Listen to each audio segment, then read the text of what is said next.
Potong lah. Okay. Dalam video ni dia selalu memotong. Welcome back. China. Rasham Khalid. Okay. Sorok papan, tarik papan.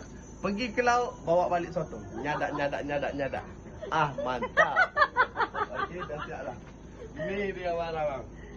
Bau ada dah, besi ada dah. Okay. Lepas tu kita cakap bahasa luar bahasa KL. Sebab kita ni dekat area Kelantan. So sekarang ni kita nak bergerak ke mana? Besut. Okey. Besut ke? Tak besut. Sini je. Okey. Motong lah. Okey. Dalam video ni dia selalu memotong. Okey.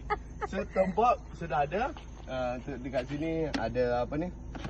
Mata sotong. Apa ni, tabung air. Dalam ni alat-alat mesin lah. Lepas tu untuk yang ni alat media sosial.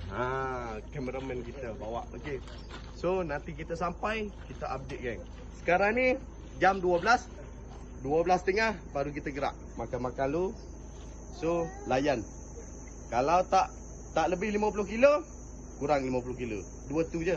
Okey. 2 tu je. Okey, kita tengok. Nyadak. Okey, like, comment, follow, share. This is Boss RK geng. Okey, alright.